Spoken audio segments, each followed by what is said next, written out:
El sector público en una economía mixta. 1. ¿Cuáles son las principales cuestiones de las que se ocupa la economía del sector público? 2. ¿Cuáles son los diferentes puntos de vista sobre el papel económico del Estado? ¿Cómo han evolucionado con los años y a qué se ha debido esa evolución? 3. ¿Cómo estudian los economistas la economía del sector público? 4. ¿Cuáles son los principales motivos de discrepancia entre los economistas sobre las medidas que deben adoptar los gobiernos? Desde que nacemos hasta que morimos, las actividades del Estado influyen de innumerables maneras en nuestra vida. Nacemos en hospitales subvencionados por el Estado, cuando no de propiedad estatal. Nuestra llegada a este mundo se anota en un registro público, nuestro certificado de nacimiento, lo que nos da derecho a una serie de privilegios y obligaciones como ciudadanos de nuestro país. Muchos de nosotros estudiamos en escuelas públicas. Casi todos nosotros recibimos dinero del Estado en algún momento de nuestra vida, a través de programas como las becas de estudios, las prestaciones por desempleo o por incapacidad, los programas de lucha contra la pobreza y la seguridad social.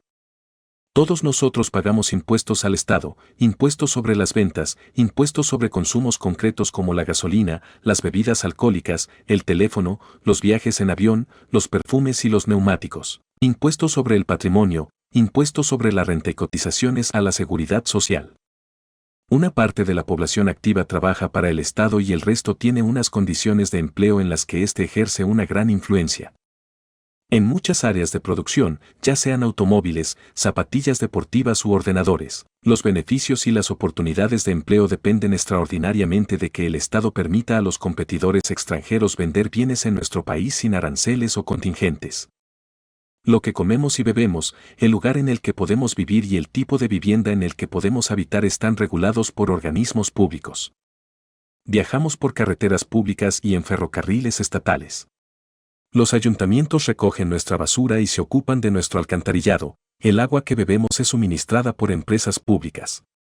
Nuestra estructura jurídica constituye el marco en el que los individuos y las empresas pueden firmar contratos. Cuando existe un conflicto entre dos personas, éstas pueden acudir a los tribunales para resolverlo. Si no existieran normas sobre el medio ambiente, la contaminación asfixiaría muchas de nuestras grandes ciudades, el agua de nuestros lagos y ríos no se podría beber y no sería posible ni bañarse ni pescar en ellos. Si no existieran normas de seguridad, como las que obligan a llevar cinturones en los automóviles, el número de muertos en accidentes de tráfico sería aún más alto de lo que es. 1.1 El papel económico del Estado. ¿Por qué realiza el Estado unas actividades económicas y no otras? ¿Por qué ha variado el alcance de sus actividades en los últimos 100 años y por qué desempeña diferentes papeles en cada país? ¿Realiza el Estado demasiadas actividades? ¿Realiza bien todas las que intenta realizar? ¿Podría desempeñar más eficientemente su papel económico? Estas son las principales cuestiones de las que se ocupa la economía del sector público. Para abordarlas, examinaremos primero el papel económico del Estado en las economías modernas, cómo han surgido las ideas sobre su papel y cómo ha evolucionado este en el siglo XX. 1.1.1 La economía mixta de los países occidentales. Los países occidentales tienen lo que se denomina una economía mixta, aunque muchas de las actividades económicas son realizadas por empresas privadas, otras son realizadas por el Estado. Este influye, además, en la conducta del sector privado mediante toda una variedad de reglamentaciones, impuestos y subvenciones. Es precisamente el hecho de que las economías mixtas tengan que definir constantemente las fronteras entre las actividades públicas y las privadas lo que hace que el estudio de la economía del sector público de estos países sea tan importante e interesante. 1.1.2 Diferentes puntos de vista sobre el papel del Estado. Para comprender mejor los puntos de vista actuales sobre el papel económico del Estado, puede resultar útil examinar las diferentes opiniones que surgieron en el pasado. Algunas de las ideas principales de los siglos XVIII y XIX han sido fundamentales para la historia económica en el siglo XX y continúan siéndolo hoy. Una teoría predominante en el siglo XVIII, que fue especialmente persuasiva para los economistas franceses, era la de que el Estado debía fomentar activamente el comercio y la industria. Los defensores de esta teoría se llamaban mercantilistas. Fue en parte en respuesta a los mercantilistas por lo que Adam Smith, a quien suele considerarse el fundador de la economía moderna, escribió La riqueza de las naciones 1776, en la que defendió la idea de que el Estado debía desempeñar un papel limitado Smith intentó mostrar que la competencia y el ánimo de lucro llevaban a los individuos, en la búsqueda de sus propios intereses privados, a servir al interés público. El ánimo de lucro los inducía, compitiendo entre sí, a ofrecer los bienes que deseaban los demás.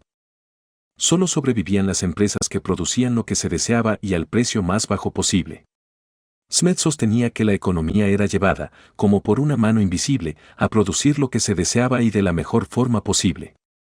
Las ideas de Adam Smith ejercieron una influencia poderosa tanto en los poderes públicos como en los economistas. Muchos de los economistas más importantes del siglo XIX, como los ingleses John Stuart Mill y Nassau Sr., promulgaron la doctrina conocida con el nombre de laissez-faire, según la cual el Estado debía dejar hacer al sector privado y no intentar regular o controlar la empresa privada. La competencia ilimitada era la mejor manera de servir los intereses de la sociedad. El razonamiento de Smith no convenció a todos los pensadores sociales del siglo XIX, a quienes preocupaban las graves desigualdades de la renta que veían a su alrededor, la miseria en la que vivían las clases trabajadoras y el paro en que se veían sumidas frecuentemente. Aunque algunos escritores del siglo XIX, como Charles Dickens, intentaron describir en sus novelas las penurias de las clases trabajadoras, los teóricos sociales, como Karl Marx, Sismondi y Robert Owen, desarrollaron teorías que no solo intentaban explicar lo que veían, sino que también sugerían cómo reorganizar mejor la sociedad. Muchos atribuían los males de la sociedad a la propiedad privada del capital, lo que para Adam Smith era una virtud, para ellos era un defecto. Marx, aunque no fue el pensador social más profundo, fue, desde luego, el defensor más influyente de la idea de que el Estado debía intervenir más en el control de los medios de producción. Para otros, como Owen, la solución no era ni el Estado ni la empresa privada, sino la formación de grupos más pequeños de personas que cooperaran en interés mutuo. Por una parte, la propiedad privada del capital y la libre empresa, y por otra, el control estatal de los medios de producción, constituyeron los principios opuestos que guiarían la política y la economía internacionales durante el siglo XX, especialmente durante la Guerra Fría. Actualmente, los países de la antigua Unión Soviética y del bloque del Este se encuentran inmersos en una monumental transición hacia un sistema de mercado, lo que implica una transformación fundamental del papel del Estado en sus economías. En los países occidentales, el papel económico del Estado también ha cambiado, pero los cambios han sido más graduales y en respuesta a diversos eventos económicos a lo largo del siglo. Hoy en día, está muy extendida la idea de que los mercados y las empresas privadas son la clave del éxito económico, mientras que el Estado desempeña un papel importante como complemento del mercado. Sin embargo, el carácter exacto de ese papel continúa siendo motivo de controversia. 1.1.3 Un incentivo para la intervención del Estado, los fallos del mercado. La Gran Depresión, en la que la tasa de desempleo en Estados Unidos alcanzó el 25% y su Producto Nacional cayó alrededor de un tercio en comparación con el máximo registrado en 1929, fue el evento que más cambió la actitud hacia el Estado.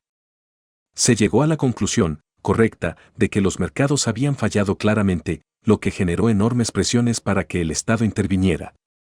El gran economista inglés John Maynard Keynes, que escribió durante la Gran Depresión, creía firmemente que el Estado debía intervenir para enfrentar las depresiones económicas y que era capaz de hacerlo. La creencia de que el Estado debía y podía estabilizar el nivel de actividad económica se plasmó en la legislación de Estados Unidos con la Full Employment Act de 1946, que también creó el Council of Economic Advisors para asesorar al presidente en estos temas. La incapacidad de la economía para crear empleo no fue el único problema que atrajo la atención. La depresión sacó a la luz problemas que ya existían, aunque en menor escala. Muchas personas perdieron casi todo su dinero cuando quebraron los bancos y cayó la bolsa. Muchos agricultores descubrieron que los precios de sus productos eran tan bajos que no podían pagar sus hipotecas, lo que convirtió los impagos en algo común. En respuesta a la depresión, los gobiernos no solo asumieron un papel más activo para estabilizar la economía, sino que también aprobaron medidas legislativas para abordar muchos de los problemas, el subsidio de desempleo, la seguridad social, los fondos de garantía de depósitos, los programas de apoyo a los precios agrícolas y otros orientados a mejorar las condiciones laborales y regular la bolsa de valores. Este conjunto de programas es conocido en Estados Unidos como el New Deal. Tras la Segunda Guerra Mundial, las economías occidentales disfrutaron de un nivel de prosperidad sin precedentes, pero no todos se beneficiaron de sus frutos. Muchas personas parecían condenadas por su origen a una vida de miseria y pobreza, recibían una educación insuficiente y enfrentaban perspectivas sombrías de conseguir un buen empleo. Estas diferencias de oportunidades impulsaron a los poderes públicos a adoptar programas de lucha contra la pobreza en los años 60. Aunque algunos de estos programas tenían como objetivo proporcionar una red de seguridad para los más necesitados, por ejemplo, alimentos y asistencia médica, otros, como los programas de formación profesional, buscaban mejorar las oportunidades económicas de los desfavorecidos. ¿Mitigaron las medidas gubernamentales estos problemas? ¿Cómo medir su éxito? El hecho de que un programa no cumpliera con las expectativas de sus defensores más optimistas no significa necesariamente que fracasara.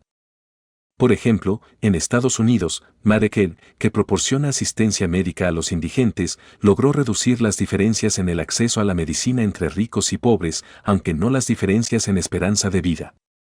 Medicare, que ofrece asistencia médica a los ancianos, alivió en gran medida la preocupación de este grupo y sus familias por los gastos médicos, pero también creó otro problema, el aumento de los costos en salud.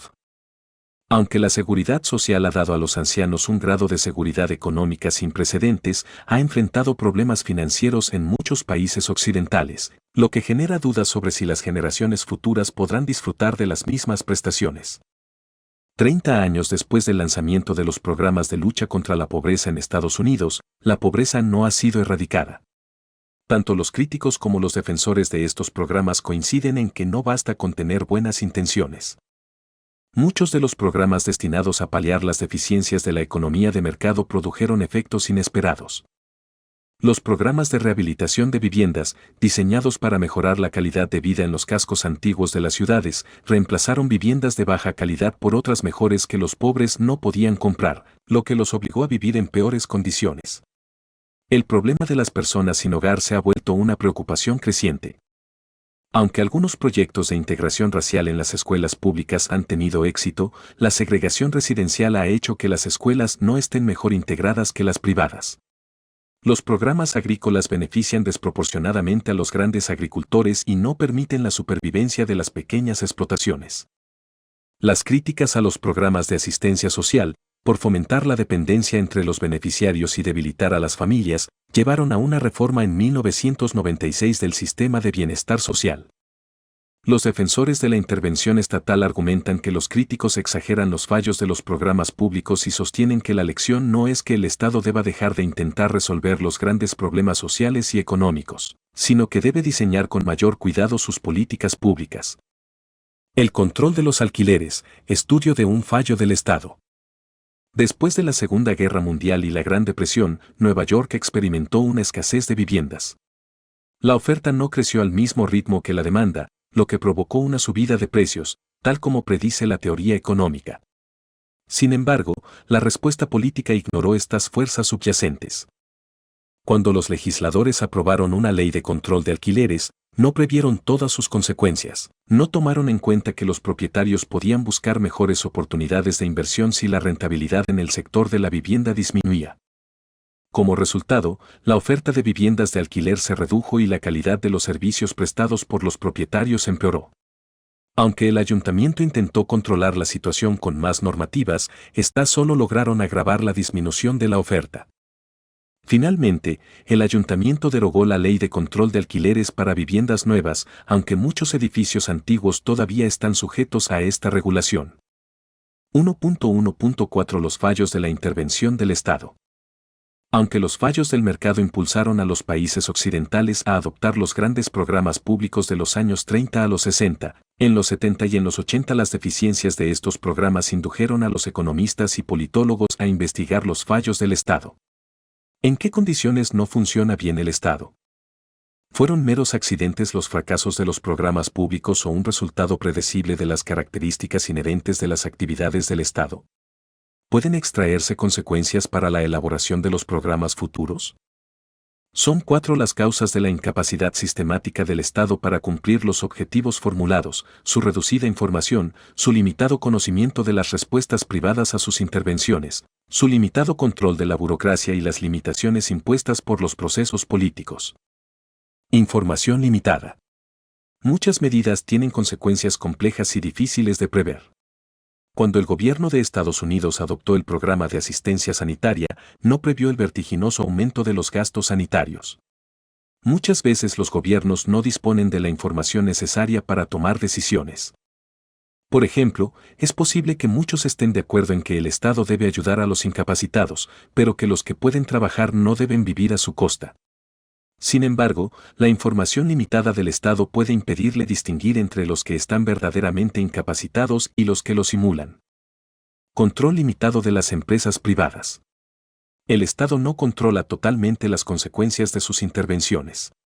Por ejemplo, ya hemos señalado que el gobierno de Estados Unidos no previó el rápido incremento de los gastos sanitarios tras la adopción del programa de asistencia sanitaria.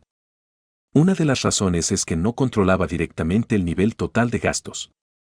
Aunque fijó los precios de la asistencia hospitalaria y de los servicios médicos, no pudo controlar las tasas de utilización. En un sistema en el que se paga por los servicios prestados, los médicos y los pacientes deciden cuántos y qué tipos de servicios se prestan. Control limitado de la burocracia. El Parlamento aprueba las leyes, pero delega su ejecución en un organismo público. Este puede tardar mucho en redactar los reglamentos correspondientes, cuyo contenido es fundamental para determinar las consecuencias de la legislación. En algunos casos, los organismos públicos también son responsables de garantizar el cumplimiento de la normativa. Por ejemplo, cuando el Congreso de Estados Unidos aprobó la Ley de Protección del Medio Ambiente, sus fines estaban claros: conseguir que las industrias no contaminaran el medio ambiente. Pero los detalles técnicos, como la fijación del nivel admisible de vertidos de las diferentes industrias, se dejaron a la Environmental Protection Agency, EPA. Durante los 2 primeros años de la administración de Reagan, surgieron numerosas controversias sobre la posibilidad de que la EPA hubiera actuado con escaso rigor en la aplicación y promulgación de normas, subvirtiendo así las intenciones del Congreso. En muchos casos, el hecho de que no se lleven a cabo los propósitos del Parlamento no es algo intencionado, sino una consecuencia de la ambigüedad de sus intenciones. En otros casos, los problemas se deben a que los burócratas carecen de los incentivos necesarios para poner en práctica la voluntad del Parlamento. Por ejemplo, puede ocurrir que al regulador de una industria le beneficie más complacer a las empresas del sector que actuar en interés de los consumidores. Limitaciones impuestas por los procesos políticos. Incluso aunque los gobiernos estuvieran perfectamente informados de las consecuencias de todas las distintas medidas posibles, el proceso político a través del cual se toman las decisiones plantearía otras dificultades. Por ejemplo, los políticos tienen incentivos para actuar en interés de determinados grupos de presión, aunque solo sea para recaudar fondos con los que financiar campañas cada vez más caras. Por otro lado, el electorado suele tender a buscar soluciones sencillas para resolver problemas complejos. Por ejemplo, su comprensión de los complejos determinantes de la pobreza puede ser limitada. Los detractores de la intervención del Estado en la economía, como Milton Friedman, creen que estas 4 causas de los fallos del Estado son suficientemente importantes para que éste se abstenga de intentar resolver las deficiencias supuestas o demostrables de los mercados. 1.1.5 Cómo lograr el equilibrio entre el sector público y el sector privado. Los mercados suelen fallar, pero el Estado a menudo no consigue corregir estos fallos. Actualmente, los economistas, cuando se preguntan qué papel debe desempeñar el Estado, intentan tener en cuenta las limitaciones tanto del Estado como de los mercados. Coinciden en que hay muchos problemas que el mercado no resuelve satisfactoriamente. En términos más generales, el mercado solo es totalmente eficiente en unos supuestos bastante restrictivos. Pero el reconocimiento de las limitaciones del Estado implica que éste debe intervenir únicamente en los campos en los que son más importantes los fallos del mercado y en los que existen pruebas de que su intervención puede suponer una gran mejora.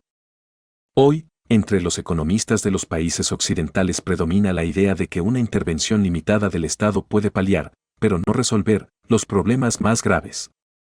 Por ejemplo, el Estado debe participar activamente en el mantenimiento del pleno empleo y en la reducción de los peores aspectos de la pobreza, pero la empresa privada debe desempeñar el papel más importante en la economía. Se intenta encontrar la forma de que el Estado y los mercados actúen conjuntamente, reforzándose mutuamente. Por ejemplo, promoviendo que la administración pública recurra más a los mercados y a mecanismos parecidos a ellos. Sin embargo, continúa habiendo controversia sobre el grado de intervención que debe tener el Estado. Las opiniones varían según lo graves que se consideren los fallos del mercado y lo eficaz que se crea que es el Estado para resolverlos. Algunos economistas, como Michael Baskin y John Taylor, profesores de la Universidad de Stanford, que fueron miembros del Council of Economic Advisors durante la administración de Bush, y Martin Feldstein, profesor de la Universidad de Harvard, que fue presidente del Council of Economic Advisors durante la administración de Reagan, son partidarios de que el Estado desempeñe un papel más reducido. En cambio, los economistas que han sido miembros del Council of Economic Advisors durante las administraciones demócratas, como Alan Blander, de la Universidad de Princeton, Laura D. Andrea Tassen, de la Universidad de Berkeley, y Charles Schultz, miembro de la Brookings Institution, son partidarios de que desempeñe un papel más activo.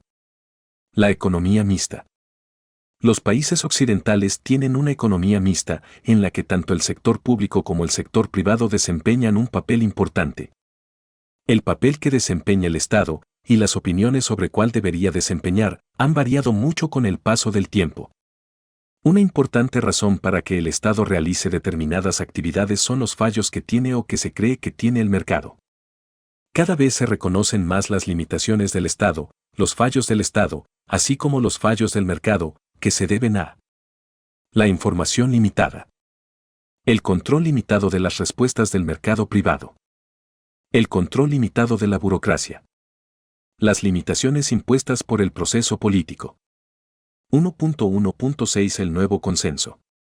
Las diferencias de opinión sobre el papel económico del Estado, aunque importantes, son mucho menores que hace 100 años. Cuando los socialistas eran partidarios de que el Estado desempeñara un papel dominante y los economistas del laissez-faire abogaban por que no tuviera ningún papel.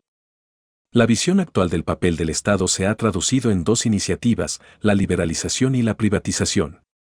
La primera, iniciada en Estados Unidos durante la administración de Carter, redujo el papel del Estado en la regulación de la economía. Por ejemplo, se dejó de regular los precios de las compañías aéreas y del transporte de larga distancia por carretera. Aunque los presidentes Bush y Reagan criticaron las reglamentaciones impuestas a las empresas, estas continuaron aumentando, debido en parte al creciente reconocimiento de los fallos del mercado, como los relacionados con el medio ambiente y la estabilidad del sistema bancario. El Congreso Demócrata de los Estados Unidos, temiendo que una administración recalcitrante se negara a aplicar las leyes, se dedicó a aprobar medidas legislativas que redujeran la discrecionalidad del Poder Ejecutivo. La administración de Clinton buscó un equilibrio, aunque reconocía que en muchos ámbitos la regulación era necesaria, también reconocía que muchas reglamentaciones eran excesivamente onerosas, que sus beneficios eran menores que sus costos y que podía haber soluciones más eficaces para lograr los objetivos deseados. Se introdujeron grandes reformas en sectores como la banca, las telecomunicaciones y la electricidad. En algunos de ellos, como las telecomunicaciones, quedó patente que las posibilidades de aumentar la competencia eran mucho mayores de lo que se pensaba.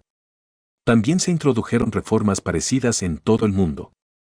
En algunos casos, parece que el entusiasmo por la liberalización fue demasiado lejos. La crisis económica del este asiático de 1997, al igual que el descalabro de las cajas de ahorro en Estados Unidos, que costó a los contribuyentes miles y miles de millones de dólares 10 años antes, puso de manifiesto la importancia de la regulación de los mercados financieros. La segunda iniciativa, la privatización, pretendía transferir al sector privado actividades que antes realizaba el Estado. El proceso de privatización fue mucho más importante en Europa, donde se privatizó el teléfono, los ferrocarriles, las líneas aéreas y las empresas de servicios públicos. En Estados Unidos, como el Estado gestionaba pocas empresas, el margen para la privatización era mucho menor. Tal vez la privatización más importante y controvertida fue la de United States Enrichment Corporation, organismo público responsable del uranio enriquecido. El uranio poco enriquecido se utiliza en las centrales de energía nuclear y el uranio muy enriquecido se emplea para fabricar bombas atómicas, y ambos se fabrican siguiendo el mismo proceso y en las mismas plantas. La privatización, que se aprobó en 1997 y culminó en 1998, tuvo profundas consecuencias para la seguridad nacional de Estados Unidos. Por ejemplo, complicó los debates sobre desarme nuclear debido a los conflictos de intereses entre las empresas privatizadas y la seguridad nacional. Muchos pensaban que esta privatización era un ejemplo del descontrol inducido por la ideología de la privatización. El gobierno había perdido el sentido del equilibrio entre el sector privado y el sector público necesario para que una economía mixta funcione. 1.2 ¿Qué o quién es el Estado? Hasta ahora nos hemos referido al Estado, pero ¿qué significa exactamente este término? Todos tenemos una cierta idea de cuáles son las instituciones que lo integran: el Parlamento, el Gobierno, el Tribunal Supremo y una multitud de instituciones y organismos públicos autónomos. Los países occidentales tienen una estructura descentralizada de gobierno, es decir, poseen varias esferas de actuación del Estado: la local, la provincial, la regional o autonómica, según los casos, y la central. En Estados Unidos, el gobierno central es responsable de la defensa nacional, del servicio de correos, de la emisión de dinero y de la regulación del comercio interregional e internacional. Por otra parte, los diferentes estados y los municipios suelen ser responsables de la educación, de la asistencia social, de los servicios de policía y bomberos y de la provisión de otros servicios locales, como bibliotecas, alcantarillado y recogida de basuras. Aunque constitucionalmente suele establecerse a qué esfera de gobierno corresponden los derechos no mencionados explícitamente, los límites exactos son, por lo general, ambiguos. Por ejemplo, en España, la educación está transferida a algunas comunidades autónomas, mientras que en otras depende del gobierno central. En Estados Unidos, el mandato constitucional que otorga al gobierno federal el derecho a controlar las empresas que se dedican al comercio interestatal ha sentado las bases de la regulación federal de casi todas las empresas, ya que la mayoría se dedican de una u otra forma al comercio interestatal. Muchas veces no está clara la frontera entre las instituciones públicas y las privadas. Cuando el gobierno crea una sociedad mercantil, una empresa pública, ¿forma esta parte del Estado?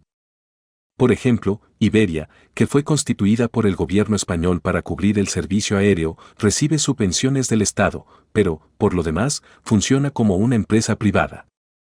La cuestión es aún más complicada cuando el Estado es uno de los principales accionistas de una empresa, pero no el único. Por ejemplo, hasta 1987 el Estado británico poseía nada menos que el 50% de las acciones de British Petroleum. ¿Qué distingue a las instituciones que hemos denominado Estado de las instituciones privadas? Dos importantes características. En primer lugar, en una democracia las personas responsables de dirigir las instituciones públicas son elegidas o nombradas por otra persona elegida, o nombrada por otra persona que es nombrada por otra que es elegida. La legitimidad de la persona que ocupa el cargo emana, directa o indirectamente, del proceso electoral. En cambio, los responsables de la administración de General Motors son elegidos por los accionistas de la compañía y los responsables de la administración de fundaciones privadas, como la Rockefeller o la March, por un patronato permanente.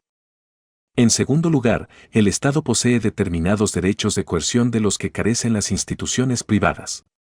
Tiene derecho a obligarnos a pagar impuestos y, en caso contrario, a embargar nuestras propiedades o a encarcelarnos. Tiene derecho a expropiar nuestras tierras para uso público.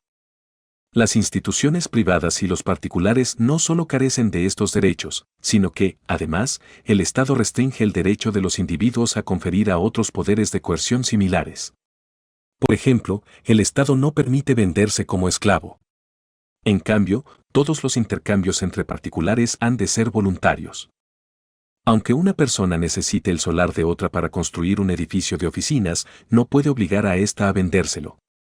Aunque una persona crea que un trato con otra es ventajoso para ambas, no puede obligarla. El Estado es, pues, totalmente diferente de otras instituciones de nuestra sociedad. Tiene virtudes: su capacidad para utilizar la coerción significa que puede hacer algunas cosas que están vedadas a las instituciones privadas. Pero también tiene defectos, como veremos más detalladamente en capítulos posteriores.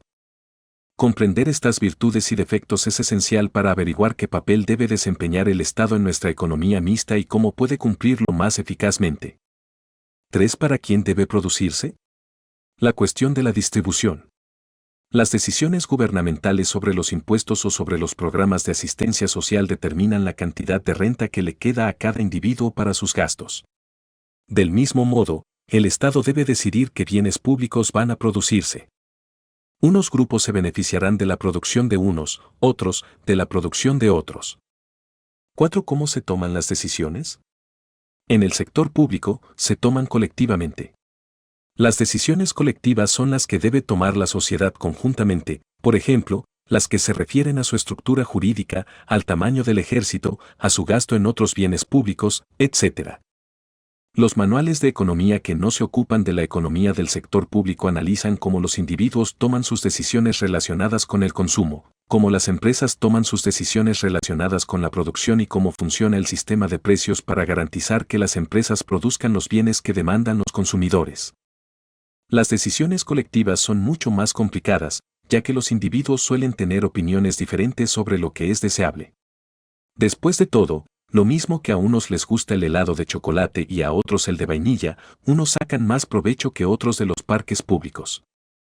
Sin embargo, mientras que cuando se trata de bienes privados, la persona a la que le gusta el helado de chocolate puede comprar simplemente un helado de ese sabor y aquella a la que le gusta el de vainilla puede hacer otro tanto. Cuando se trata de bienes públicos debe tomarse una decisión conjunta. Cualquiera que haya vivido en una familia sabe lo difícil que es tomar una decisión colectiva. ¿Vamos al cine o a tomar una copa? Las decisiones públicas son mucho más complejas. Uno de los objetivos de la economía del sector público es estudiar cómo se toman las decisiones colectivas, o lo que a veces se denominan decisiones sociales, en las sociedades democráticas. El reconocimiento de esta diferencia de opiniones es importante en sí mismo. Debe llevarnos a desconfiar de expresiones como ¿es de interés público o nos preocupa el bien de la sociedad? Cada política es buena para unas personas y mala para otras, por lo que debe especificarse cuidadosamente a quién beneficiará y a quién perjudicará. Cuestiones económicas clave. ¿Qué se produce? ¿Bienes públicos o privados? ¿Cómo se produce? ¿Dentro del sector público o del privado? ¿Para quién se produce? Los impuestos afectan a la cantidad que tienen los diferentes individuos para gastar. Cada programa público beneficia a diferentes grupos. ¿Cómo se toman estas decisiones? ¿Cómo se toman las decisiones colectivas, como las que se refieren a la oferta de bienes suministrados por el Estado y a los impuestos? 1.3.1 El análisis del sector público. Para abordar cada una de las cuestiones económicas fundamentales, deben seguirse 4 pasos: describir las actividades que realiza el Estado, analizar sus consecuencias, evaluar las distintas medidas posibles e interpretar las fuerzas políticas que condicionan las decisiones que toman los gobiernos. 1. Saber qué actividades realiza el sector público y cómo están organizadas. Las actividades del Estado son tan complejas que resulta difícil saber cuáles son sus gastos totales y en qué se emplea este dinero. Sus presupuestos son documentos de miles de páginas en los que no es fácil delimitar las actividades. Algunas las llevan a cabo diferentes ministerios u organismos. Por ejemplo, la investigación es financiada, entre otros, por el Ministerio de Defensa, por el Ministerio de Educación y por las universidades. Un ministerio, como el de Trabajo y Seguridad Social, realiza miles de actividades, como financiar la sanidad pública, que depende del Ministerio de Sanidad, algunas de las cuales solo están relacionadas vagamente con las demás. Por otra parte, como ya hemos señalado, los impuestos y los gastos se recaudan y se efectúan, respectivamente, en varias esferas. En la mayoría de los países, los contribuyentes no solo pagan los impuestos que establece el gobierno central, sino también los que establecen los gobiernos regionales y locales. 2. Comprender y prever, en la medida de lo posible, todas las consecuencias de estas actividades del Estado. Cuando se grava con un impuesto a una sociedad mercantil, ¿quién repercute este impuesto? Al menos una parte se traslada a los consumidores en forma de precios más altos o a los trabajadores en forma de una reducción de los salarios. ¿Qué consecuencias tiene para la seguridad social la modificación de la edad de jubilación? ¿Y la de una deducción fiscal de las matrículas universitarias? ¿Responden las universidades subiendo las matrículas y haciendo que la educación universitaria sea menos asequible que antes? Las consecuencias de la política de los gobiernos suelen ser demasiado complicadas para poder predecirlas exactamente e, incluso después de que se adopte una medida, surgen frecuentemente discrepancias sobre sus efectos. En este libro intentaremos no solo presentar todos los aspectos de algunas de las grandes controversias, sino también explicar por qué han persistido estas y por qué es difícil resolverlas. 3. Evaluar otras medidas posibles. Para ello es preciso no solo conocer las consecuencias de las diferentes medidas posibles, sino también establecer unos criterios para evaluarlas. En otras palabras, para empezar, es preciso comprender los objetivos de la política gubernamental. A continuación, debe averiguarse en qué medida la propuesta discutida satisface, o es probable que satisfaga, esos criterios de evaluación. Muchos programas públicos tienen objetivos múltiples. Por ejemplo, Estados Unidos tiene un programa para limpiar los depósitos de residuos peligrosos, no solo con el fin de proteger la salud, sino también porque constituyen un obstáculo para el desarrollo económico. Algunas medidas son mejores para lograr un objetivo y otras para lograr otros. Necesitamos un modelo para tomar decisiones en esas situaciones, cómo analizar sistemáticamente las disyuntivas que plantea la evaluación de las distintas medidas posibles. 4. Interpretar el proceso político. Las decisiones colectivas, como la concesión de ayudas a los agricultores, la construcción de un acelerador de partículas o la cantidad de dinero que debe gastarse en educación, pasan por un proceso político. ¿Cómo podemos explicar por qué se eligen determinadas medidas? Los economistas identifican los distintos grupos que salen ganando o perdiendo con un programa público y analizan los incentivos de estos grupos para intentar influir en el proceso político con el fin de promover los resultados que les son favorables. También se preguntan cómo afecta a los resultados la estructura del Estado, las reglas del juego, las reglas con las que funciona el Parlamento, por ejemplo. A continuación, tratan de ir más allá, de qué depende cómo se eligen las reglas del juego. En estas cuestiones, la ciencia económica y la ciencia política se funden. Sin embargo, los economistas aportan una perspectiva propia al análisis, subrayan la importancia de los incentivos económicos en la conducta de los participantes en el proceso político y, por tanto, de los intereses económicos en la determinación de los resultados. Análisis del sector público. Saber qué actividades realiza el sector público y cómo están organizadas. Comprender y prever todas las consecuencias de estas actividades públicas. Evaluar las distintas medidas posibles. Interpretar el proceso político. 1.3.2 Los modelos económicos. Una parte fundamental del análisis de la economía del sector público es comprender las consecuencias de tomar diferentes medidas. Sin embargo, los economistas a veces discrepan sobre esas consecuencias. En otras ciencias se contrastan las distintas teorías realizando experimentos cuyos resultados, con suerte, confirmarán una teoría y refutarán otras. Pero los economistas no lo tienen fácil para realizar experimentos controlados, lo que pueden observar, por el contrario, son los experimentos incontrolados que tienen lugar en diferentes mercados y en diferentes periodos de tiempo, desgraciadamente. La evidencia histórica casi nunca permite resolver las discrepancias sobre el comportamiento de la economía. Para analizar las consecuencias de distintas medidas, los economistas utilizan lo que se denomina modelos. De la misma forma que la maqueta de un avión intenta reproducir sus características esenciales, así un modelo de la economía intenta describir sus características básicas. La economía real es evidentemente muy compleja. Para ver qué ocurre y predecir las consecuencias de un determinado cambio de política, es necesario distinguir lo que son sus características esenciales de los elementos superfluos. Las características en las que un economista se fija cuando construye un modelo dependen de las cuestiones que desee abordar. El hecho de que los modelos postulen supuestos simplificadores, de que prescindan de muchos detalles, no es un defecto sino una virtud. Quizás sea útil una analogía. Para realizar un largo viaje por carretera, es posible que utilicemos varios mapas. Uno es un mapa que describe la red de autopistas y nos permite ver cómo podemos desplazarnos de la zona general en la que estamos al lugar al que queremos ir. A continuación, utilizamos mapas detallados para ver cómo podemos ir desde nuestro punto de origen hasta la autopista y desde la autopista hasta nuestro punto de destino. Si el mapa de autopistas mostrara todas y cada una de las calles y carreteras del país, sería tan grande que resultaría de poca utilidad. Los detalles, aunque importantes para algunos fines, serían simplemente un estorbo. En todos los análisis es necesario utilizar modelos, sencillas hipótesis sobre la forma en que responden los individuos y las empresas a los cambios de política y sobre el modo en que la interrelación de estas respuestas determinará su repercusión total en la economía. Todo el mundo, tanto los políticos como los economistas, utiliza modelos para analizar los efectos de las distintas medidas.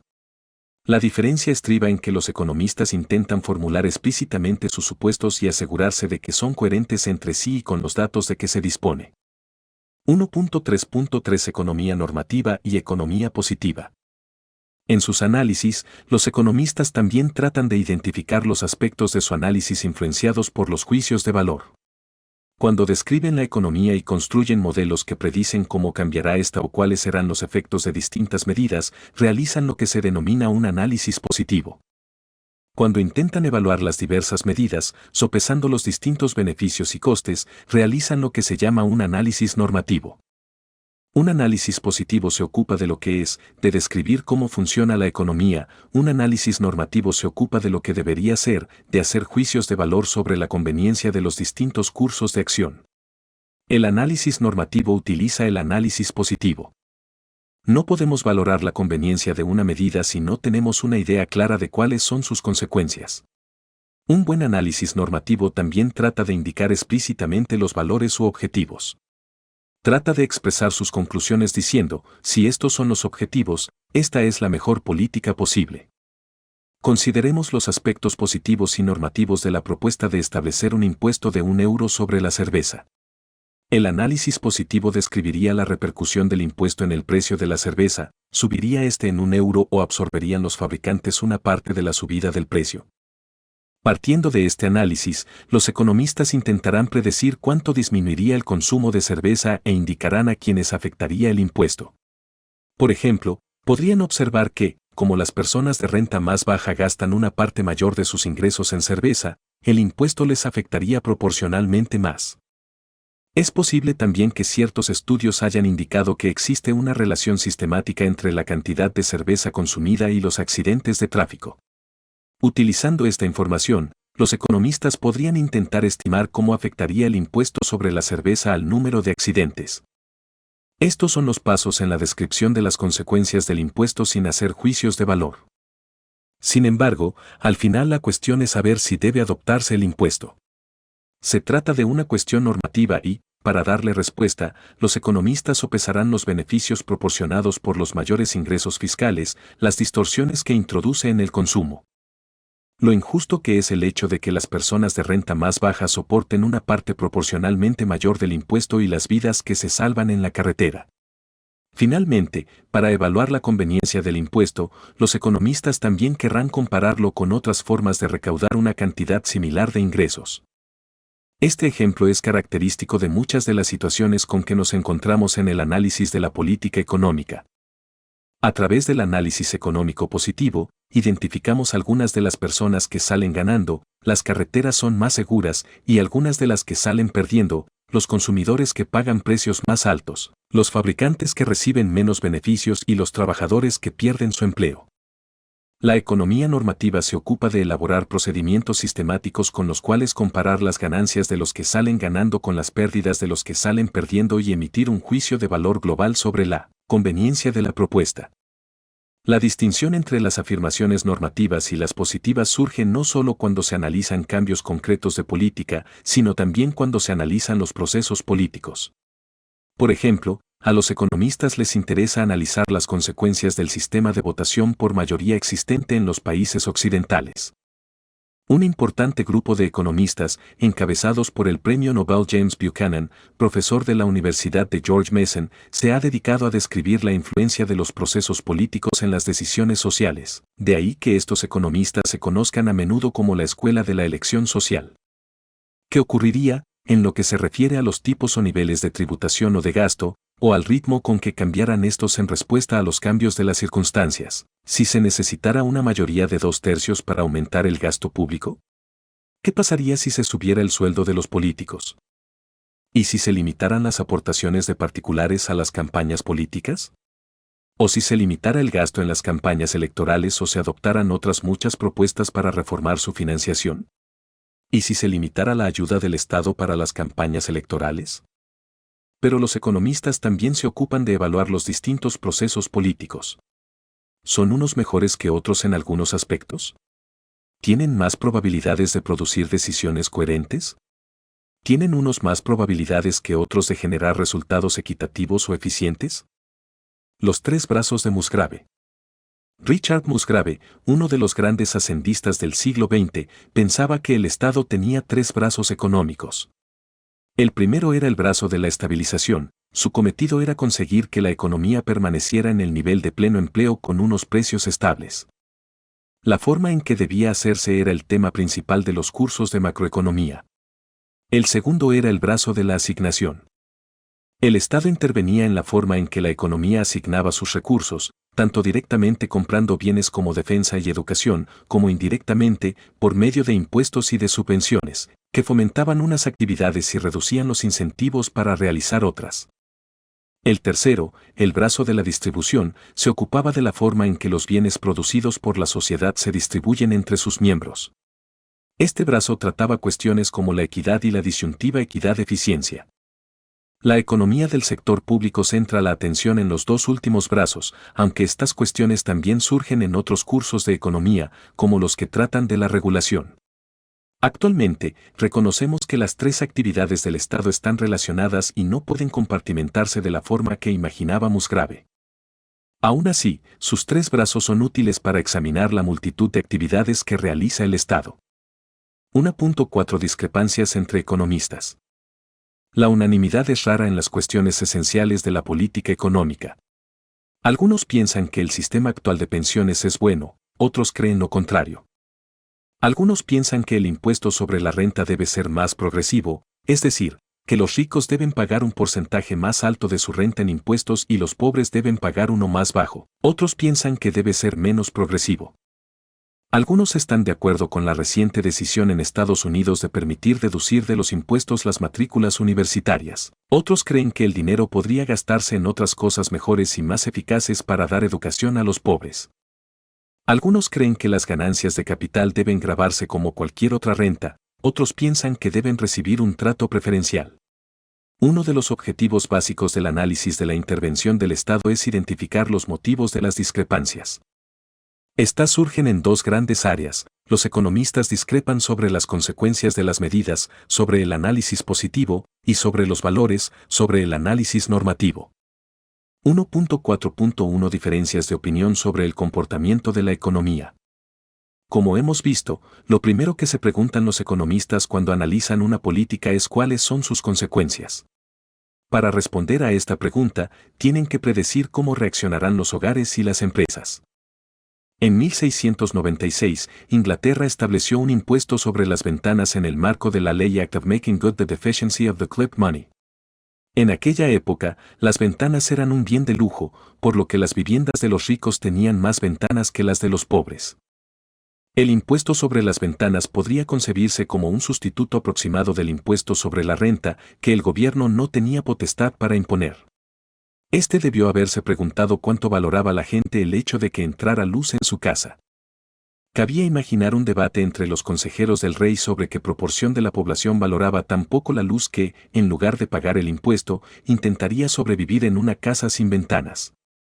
En aquella época, el rey no podía basarse en estudios estadísticos porque no existían. En realidad, resultó que muchas personas no concedían mucho valor a la luz, por lo que el gobierno recaudó menos ingresos de los previstos y más viviendas quedaron a oscuras de lo previsto. Actualmente, los economistas suelen discrepar sobre cuál es el modelo mejor para describir la economía e incluso después de ponerse de acuerdo sobre la naturaleza de la economía, pueden discrepar sobre las magnitudes cuantitativas. Por ejemplo, pueden estar de acuerdo en que una subida de los impuestos reduce los incentivos para trabajar, pero discrepar sobre la magnitud del efecto. Un modelo convencional que utilizan muchos economistas supone que la información y la competencia son perfectas. Todas las empresas y las personas son tan pequeñas desde el punto de vista de la economía que los precios que pagan por lo que compran y reciben por lo que venden no dependen de lo que individualmente hagan.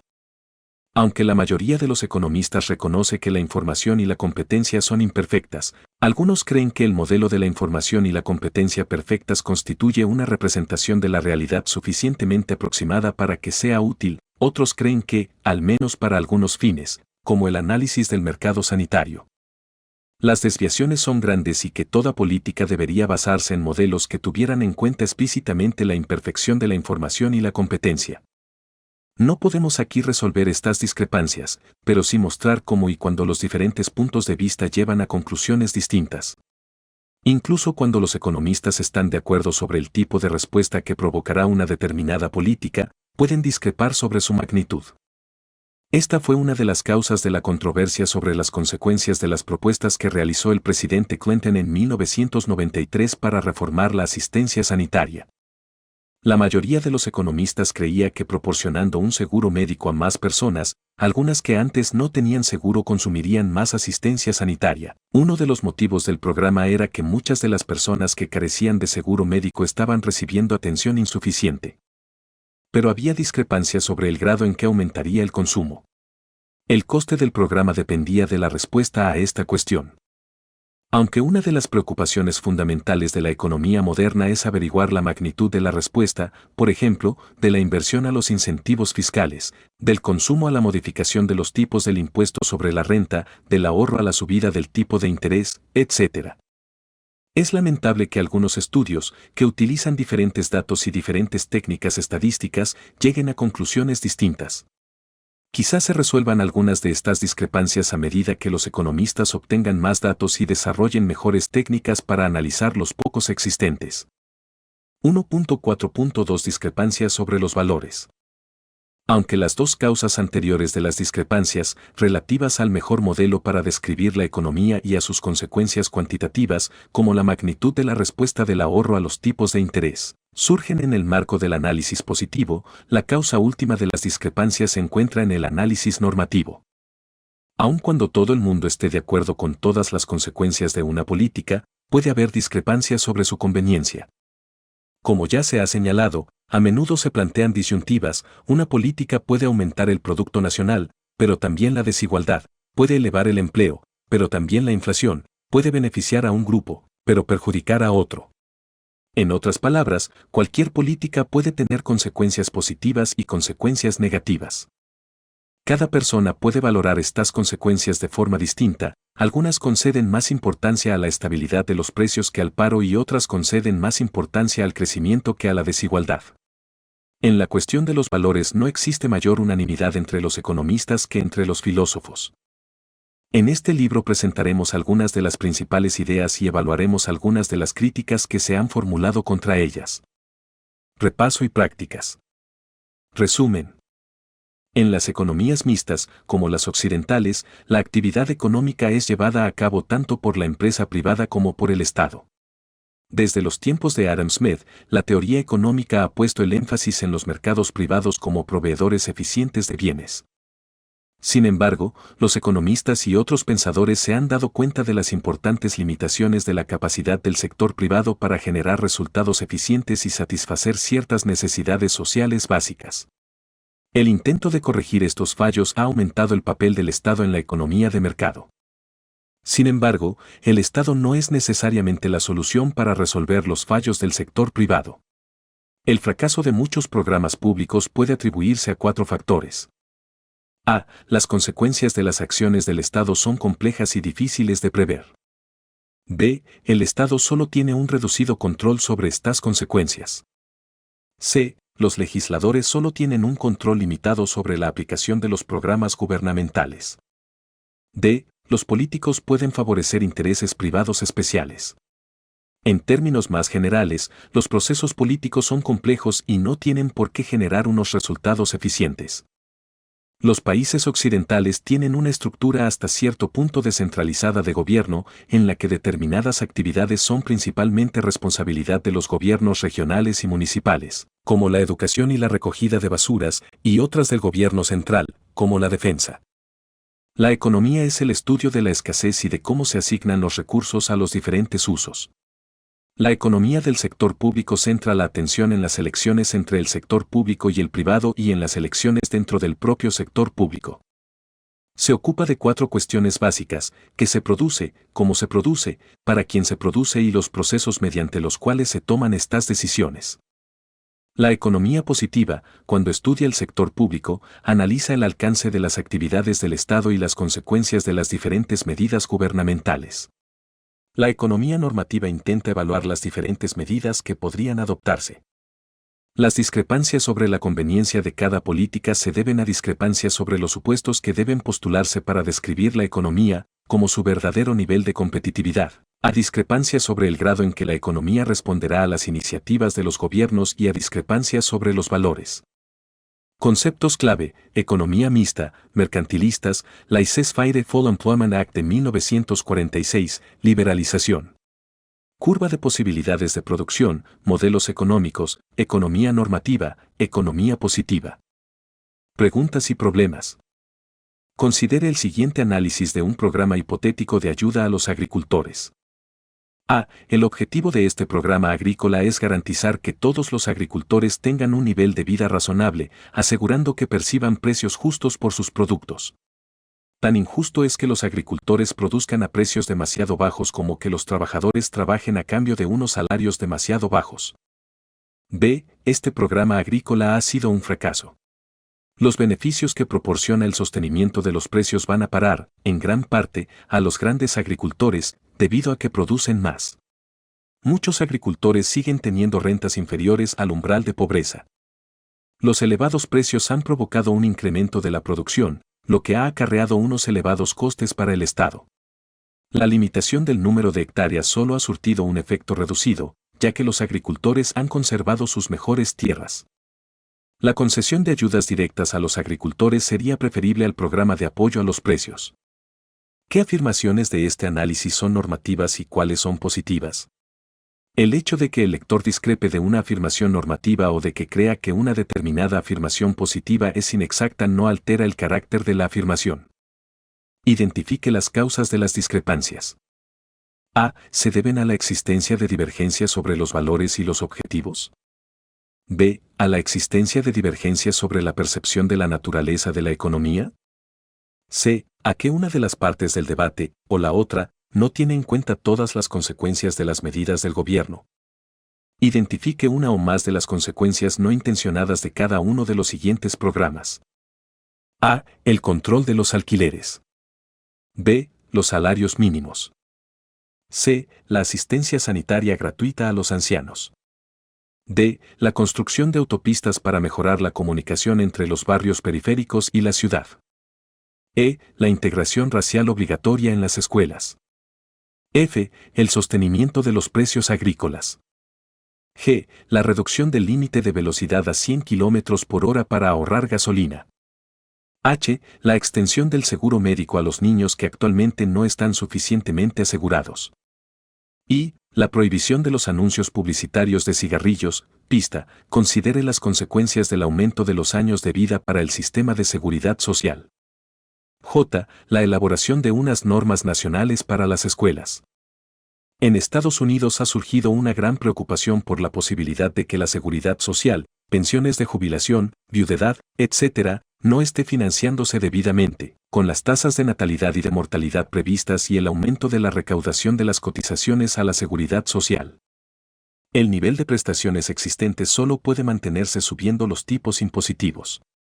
Unos creen que la respuesta correcta es reducir el nivel de prestaciones existente, otros, elevar los impuestos en el futuro, y otros, preocupados por las consecuencias que puedan tener unos tipos impositivos aún más altos. Pero convencidos de que sería injusto reducir las prestaciones que perciben actualmente las personas acogidas a la seguridad social, sostienen que deberán reducirse las prestaciones en el futuro. Distinga en este análisis las afirmaciones positivas de las normativas. ¿En qué medida pueden atribuirse a diferencias de opinión sobre la economía?